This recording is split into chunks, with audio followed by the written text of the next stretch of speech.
Hello everyone, welcome to study with Shri. हम लोग test series चला रहे हैं यूपी पीसीएस 2021 का। देखिए टेस्ट नंबर जो है कि 77 है। 76 टेस्ट जो है ऑलरेडी कंप्लीट हो चुके हैं।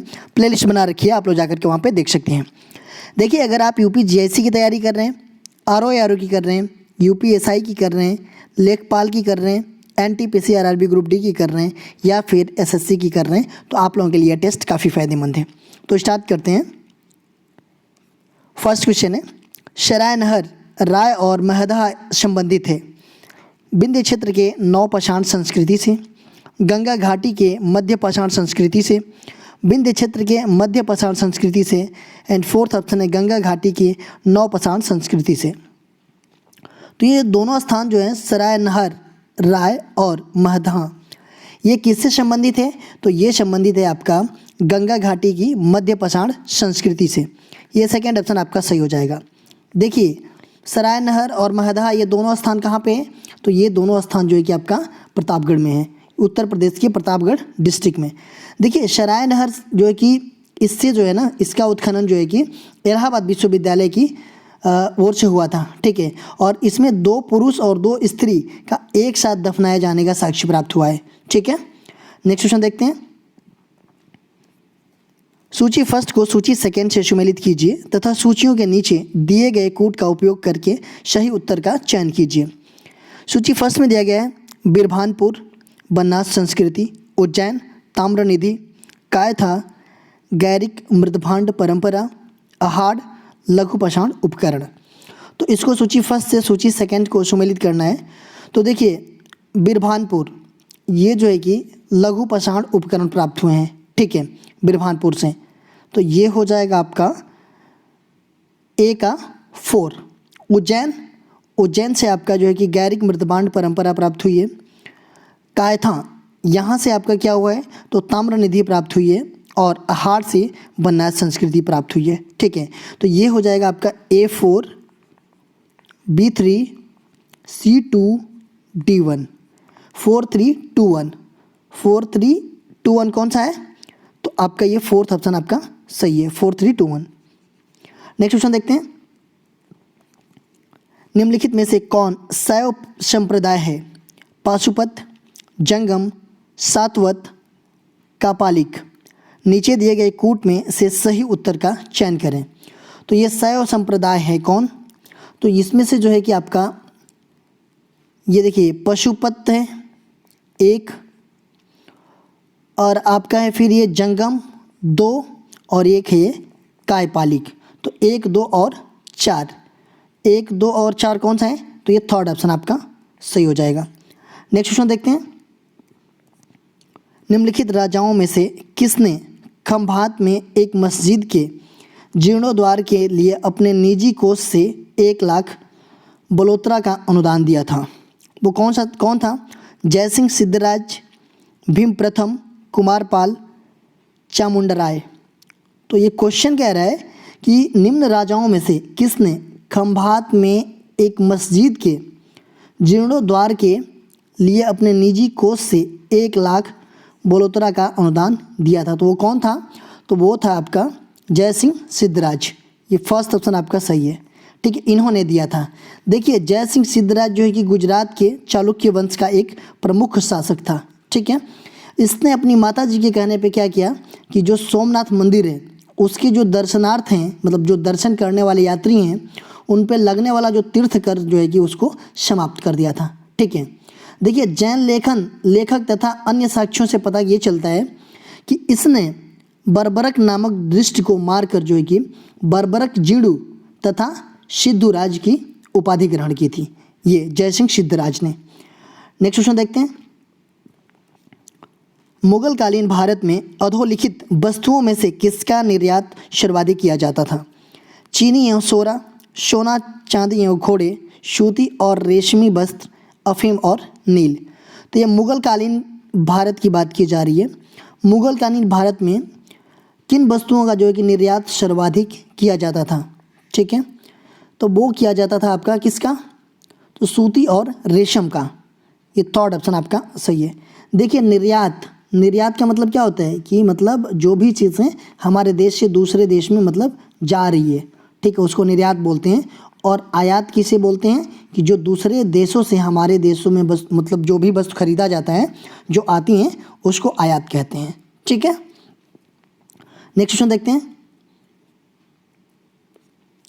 किसी अभिलेख में पुष्यमित्र द्वारा 2 अश्वमेध यज्ञ में के संपादन का उल्लेख मिलता है। खारवेल का हाथी गुफा अभिलेख, धनदेव का अयोध्या अभिलेख, फतेहपुर का रेह अभिलेख और गौतमी पुत्र सातकर्णी का नासिक अभिलेख। तो किस अभिलेख में जो है कि आपका पुष्यमित्र द्वारा 2 अश्वमेध यज्ञ के संपादन का उल्लेख मिलता है। ठीक है, तो ये मिलता है आपका किस में, तो धनदेव का अयोध्या अभिलेख, ये सेकेंड ऑप्शन आपका सही है। देखिए अभिलेख शब्द जो बार बार आया है, ठीक है, इसका एक कैसे मतलब क्या होता है ये अभिलेख। ठीक है, तो ये जो है कि पत्थर हो या धातु हो, ठीक है, वह जैसी कठोर जो वस्तुएं होती हैं उनके सतह पर जो है कि उत्कीर्णन किए जाते हैं, मतलब कुछ लिखे जाते हैं। ठीक है, और उसी पाठन सामग्री को ही हम अभिलेख कहते हैं। नेक्स्ट क्वेश्चन देखते हैं। किताब उल यामिनी का लेखक कौन है? जियाउद्दीन बर्नी, फिरदौसी, अलबरूनी, उत्बी। किताब उल यामिनी के लेखक कौन है? तो किताब उल यामिनी के लेखक हैं आपके उत्बी, ये फोर्थ ऑप्शन आपका सही है। देखिए जियाउद्दीन बर्नी इन्होंने क्या लिखा, तो तारीख ए फिरोज शाही। ठीक है, फिरदौसी इन्होंने शाहनामा नामक ग्रंथ लिखा है और अलबरूनी इन्होंने जो है कि तहकीक ए हिंद या किताबुल हिंद नामक ग्रंथ लिखा है। ठीक है, तो आप लोग ये देखिए एक क्वेश्चन में से 4-5 क्वेश्चन बन सकते हैं। ठीक है, तो आप लोग ये किताब उल यामिनी ही मत याद रखिए कि ये उत्बी ने मतलब इसके लेखक हैं। जियाउद्दीन बर्नी ने कौन सी किताबें लिखी मैंने बताया है अभी, फिर दौसी ने कौन सी मतलब रचना की ग्रंथ की, और अलबरूनी ने भी किसकी रचना की थी, ये भी याद रखिएगा आप लोग साथ में। नेक्स्ट क्वेश्चन देखते हैं। किस मध्यकालीन संत के उपदेश अभंग में संकलित हैं? तुकाराम, कबीर, नानू, नामदेव। तो किस मध्यकालीन संत का जो उपदेश है अभंग में संकलित है, तो वो हैं कौन, तो आपके नामदेव जी हैं। देखिए नामदेव जी का जन्म जो है कि एक दर्जी परिवार में हुआ था और ये प्रारंभिक में क्या थे, तो एक डाकू थे। ठीक है, प्रारंभिक जीवन में। बाद में इन्होंने गीतों की रचना करने लगे और इनके कुछ जो गीतात्मक पद हैं गुरु ग्रंथ साहिबा में भी सम्मिलित हैं। ठीक है, और इन्होंने कुछ भक्तिपरक मराठी गीतों की रचना की है जिनको हम अभंगों के रूप में प्रसिद्ध है ये। नेक्स्ट क्वेश्चन देखते हैं। अखिल भारतीय मुस्लिम लीग की स्थापना किसने की थी? आगा खां, नवाब सलीमुल्लाह खां, सर सैयद अहमद खां, मोहम्मद इकबाल। अखिल भारतीय मुस्लिम लीग की स्थापना किसने किया था? तो ये किया था आपका नवाब सलीमुल्लाह खां जी ने। सेकेंड ऑप्शन आपका सही है। देखिए 30 दिसंबर 1906, ठीक है, 30 दिसंबर 1906 को जब ढाका में क्या था, वो मुहम्मडन एजुकेशन कॉन्फ्रेंस की बैठक हो रही थी। ठीक है, तो तब जो है कि उस समय अधिवेशन को ढाका के जो नवाब थे सलीमुल्लाह खां जी, उनकी अध्यक्षता में भारतीय मुस्लिम लीग के नाम से घोषित कर दिया गया इसको। ठीक है, और इस प्रकार जो है कि प्रथम अखिल भारतीय मुस्लिम लीग की स्थापना हुई इसी दिन 30 दिसंबर 1906 को। ठीक है, तो इन्होंने नवाब सलीमुल्लाह खां जी ने किया। नेक्स्ट क्वेश्चन देखते हैं। व्यक्तिगत सत्याग्रह के लिए विनोबा भावे को प्रथम सत्याग्रही चुना गया था। दूसरा सत्याग्रही कौन था? Sardar Vallabhbhai Patel, doctor Rajendra Prasad, Pandit Jawaharlal Nehru and Chakravarti Rajagopalachari.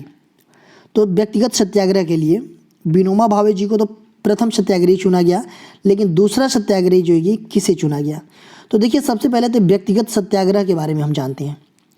देखिए व्यक्तिगत सत्याग्रह जो है कि आपका 3 सितंबर 1939 को जब ये विश्व युद्ध हुआ, ठीक है, तो उसमें जो है कि उस टाइम पे जो कि तत्कालीन वायसराय कौन था? लॉर्ड लिनलिथगो ने था।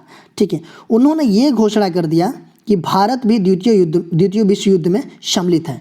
ठीक है, द्वितीय विश्व युद्ध की बात की जा रही है, तो इसने जो है कि वायसराय ने तो बोल दिया कि भारत भी द्वितीय विश्व युद्ध में सम्मिलित है। ठीक है, और इन्होंने जो है कि किसी भी राजनीतिक दल से परामर्श नहीं लिया था। ठीक है, पूछा तक भी नहीं था कि हाँ शामिल होना है कि नहीं है, अपने मर्जी से मतलब इन्होंने बोल दिया कि भारत भी द्वितीय विश्व युद्ध में शामिल है। तो इससे क्या हुआ कि कांग्रेस जो है कि काफ़ी असंतुष्ट हो गई, ठीक है, और महात्मा गांधी जी ने ब्रिटिश सरकार के जो युद्ध नीति थी उसके विरोध करने के लिए जो है कि 1940 में क्या किया कि जो है कि इसमें व्यक्तिगत सत्याग्रह जो है कि आरंभ कर दिया, ठीक है। और उसमें पहले सत्याग्रही जो है कि विनोबा भावे जी थे और दूसरे आपके कौन थे, तो ये पंडित जवाहरलाल नेहरू जी थे। ये तीसरा ऑप्शन सही है। नेक्स्ट क्वेश्चन देखते हैं। प्राचीन स्मारक संरक्षण अधिनियम किस गवर्नर जनरल के कार्यकाल में पारित हुआ? Lord Canning, Lord Minto, Lord Linlithgow, Lord Curzon. प्राचीन स्मारक संरक्षण अधिनियम ये जो कि किस गवर्नर जनरल के कार्यकाल में पारित हुआ? तो ये हुआ लॉर्ड कर्जन के कार्यकाल में। ये फोर्थ ऑप्शन आपका सही है। देखिए स्मारक संरक्षण अधिनियम, जो भी स्मारक है ना, प्राचीन स्मारक, उनके संरक्षण के लिए, उनकी सुरक्षा के लिए ये अधिनियम जो है कि पारित किया गया था, लाया गया था। नेक्स्ट क्वेश्चन देखते हैं। निम्नलिखित युग्मों में से कौन सही सुमेलित है? Neville Maxwell, India China war, D.R. Mankekar, witness to an era, Frank Moraes the untold story, B.M. Kaul, guilty man of 1962। कौन सा युग्म सही सुमेलित पूछ रहा है, ठीक है। तो देखिए इंडियाज चाइना वार किसने लिखा है? नेविल मैक्सवेल ने लिखा है, बिल्कुल सही है। विटनेस टू एन एरा ये जो है कि फ्रैंक मोराज ने लिखा है, ठीक है। द अनटोल्ड स्टोरी ये जो है किसने लिखा है? ये आप लोग कमेंट बॉक्स में मुझे बताइएगा, काफ़ी फेमस है। गिल्टी मैन ऑफ 1962 ये जो है कि आपका किसने लिखा है? तो D.R. मानकेकर ने लिखा है, ठीक है। तो आप लोग कमेंट बॉक्स में मुझे बताइएगा कि द अनटोल्ड स्टोरी ये किसकी मतलब है, किसने लिखा है। नेक्स्ट क्वेश्चन देखते हैं। भारतीय राष्ट्रीय कांग्रेस के निम्नलिखित में से किस अधिवेशन के निकासी के सिद्धांत को औपचारिक रूप से स्वीकार किया गया? बनारस अधिवेशन 1905 ईस्वी, सूरत अधिवेशन 1907 ईस्वी, कलकत्ता अधिवेशन 1906 ईस्वी, उपरोक्त में से कोई नहीं। तो भारतीय राष्ट्रीय कांग्रेस के कौन सा अधिवेशन था जिसमें निकासी के सिद्धांत को औपचारिक रूप से स्वीकार किया गया? तो देखिए इसमें से कोई नहीं था, ठीक है। तो ये हो जाएगा आपका फोर्थ ऑप्शन सही है। देखिए कौन सा अधिवेशन था आपका? तो वो था आपका निकासी का जो सिद्धांत भारतीय राष्ट्रीय कांग्रेस ने 1896 ईस्वी का था, वो कलकत्ता का अधिवेशन, जिसमें कि निकासी का सिद्धांत जो है कि औपचारिक रूप से स्वीकार किया गया, ठीक है। नेक्स्ट क्वेश्चन देखते हैं। निम्न में से किस मध्य पाषाणकालीन पूरा स्थल से मृगश्रृंग के छल्ले की माला के प्रमाण मिले हैं? पाटन, दमदमा, सरायनहर राय, महदहा। तो मध्य पाषाणकालीन पूरा स्थल की बात की जा रही है। मृगश्रृंग के छल्ले की माला के प्रमाण पत्र मिले हैं वो महदहा से। महदहा कहाँ पे है, किस स्टेट में है और किस जिले में है, आप लोग मुझे कमेंट बॉक्स में बताइएगा। नेक्स्ट क्वेश्चन देखते हैं। वेदांग ज्योतिष के लेखक के रूप में कौन विख्यात है? लाटदेव, आर्यभट्ट, ब्रह्मगुप्त, लगध। तो वेदांग ज्योतिष के लेखक के रूप में कौन विख्यात है? तो ये विख्यात हैं आपका लगध। ये फोर्थ ऑप्शन आपका सही है। नेक्स्ट क्वेश्चन देखते हैं। निम्नलिखित नगरों में से किसे कुवतुल इस्लाम का नाम दिया गया? दिल्ली, मदुरा, देवल, देवगिरी। कुवतुल इस्लाम का नाम जो है कि किन नगरों को दिया गया है नाम? तो वो दिया गया आपका देवगिरी का। फोर्थ ऑप्शन आपका सही है। नेक्स्ट क्वेश्चन देखते हैं। निम्नलिखित में से कौन एक अष्टभुजीय मकबरा है? सिकंदर लोदी का मकबरा, बलबन का मकबरा, गयासुद्दीन तुगलक का मकबरा, फिरोज शाह तुगलक का मकबरा। देखिए अष्टभुजीय मकबरा किसका है ये? तो ये है आपका सिकंदर लोदी का मकबरा जो है कि अष्टभुजीय मकबरा है। देखिए आप लोगों को दिखा देता हूँ। देखिए ये जो है कि आपका सिकंदर लोदी का मकबरा है, ये अष्टभुजीय। देखिए ये मकबरा जो है कि इंडो इस्लामिक स्थापत्य शैली का है, ठीक है। और ये कहाँ पे है? तो ये दक्षिणी दिल्ली में खैरपुर गांव में ये है। ठीक है, अगर आप लोग दिल्ली में रहते हो या फिर दिल्ली कभी जाइएगा तो इसको ज़रूर देखिएगा। देखिए, लोदी वंश का दूसरा शासक था ये सिकंदर लोदी। ठीक है, और सिकंदर लोदी ने ही आगरा शहर को बसाया था। कब बसाया था? तो 1504 ईस्वी में आगरा शहर को बसाया था। आगरा जो है कि राजधानी भी रही है किसकी? तो मुगल साम्राज्य की राजधानी रही है। कब से कब तक? तो ये रही है आपका 1526 से आपका 1658 तक। ठीक है, नेक्स्ट क्वेश्चन देखते हैं। अलाउद्दीन खिलजी के गला बाजार का प्रथम अधिनियम संबंधित था। गल्ला बाजार शाहाना की नियुक्ति से, सभी प्रकार के गल्लों का भाव निश्चित करने से, सरकारी गोदामों में गल्ला एकत्रित करने से, गल्ला परिवहन करने वाले व्यापारियों से। तो जो अलाउद्दीन खिलजी का गल्ला बाजार का प्रथम अधिनियम जो था वो किससे संबंधित था? तो वो था सभी प्रकार के गल्लों का भाव निश्चित करने के लिए था। नेक्स्ट क्वेश्चन देखते हैं। सूची फर्स्ट को सूची सेकंड से सम्मिलित कीजिए तथा सूचियों के नीचे दिए गए कूट का उपयोग करके सही उत्तर का चयन कीजिए। देखिए, सूची फर्स्ट सूची सेकंड दिया गया है। बिल्हड़ कश्मीर का अनंत वर्मन, जयदेव कन्नौज का गोविंद चंद्र, क्षेमेंद्र ये बंगाल का लक्ष्मण सेन और श्रीहर्ष ये कल्याणी का विक्रमादित्य षष्ठ। तो सूची फर्स्ट को सूची सेकंड से सम्मिलित करते हैं। देखिए, बिल्हड़ ये जो है कि आपका कल्याणी का विक्रमादित्य षष्ठ था। ठीक है, जयदेव ये आपका बंगाल का लक्ष्मण सेन थे। क्षेमेंद्र ये जो है कि आपका कश्मीर का अनंत वर्मन थे।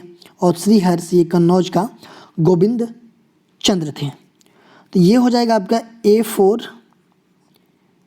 B3 C1 and D2। 4312 कौन सा है? तो ये थर्ड ऑप्शन आपका सही हो जाएगा। नेक्स्ट क्वेश्चन देखते हैं। मुगल बादशाह किससे जागीर प्रदान करते थे? जागीर महाल से, खालसा महाल से, महाल ए पैबाकी से, उपरोक्त में से कोई नहीं। तो मुगल बादशाह थे वो किससे जागीर प्रदान करते थे? तो वो प्रदान करते थे आपके महाल ए पैबाकी से। ये थर्ड ऑप्शन आपका सही है। देखिए, कल क्वेश्चन पूछा गया था आप लोगों से ये कि भारत विभाजन के समय विभाजन काउंसिल के अध्यक्ष किसने की थी? लॉर्ड माउंटबेटन, PB मेनन, क्लीमेट एटली, जवाहरलाल नेहरू। देखिए, जब भारत विभाजन हुआ था उस टाइम पे जो काउंसिल की अध्यक्षता जो है कि किसने किया था? जो भारत विभाजन का समय था तो उस काउंसिल की अध्यक्षता जो है कि आपके लॉर्ड माउंटबेटन ने किया था। ये फर्स्ट ऑप्शन आपका सही है। आज के क्वेश्चन देख लेते हैं हम लोग।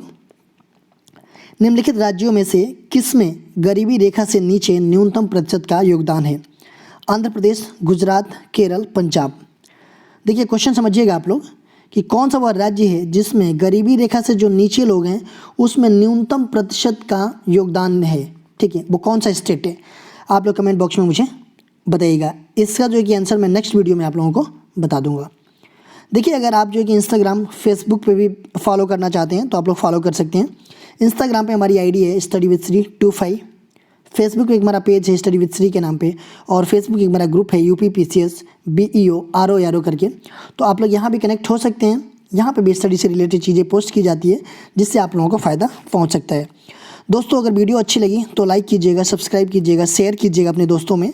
अगर वीडियो अच्छी ना लगे तो आप लोग डिसलाइक कीजिएगा और कमेंट बॉक्स में ज़रूर बताइएगा कि डिसलाइक क्यों किया। वीडियो देखने के लिए धन्यवाद।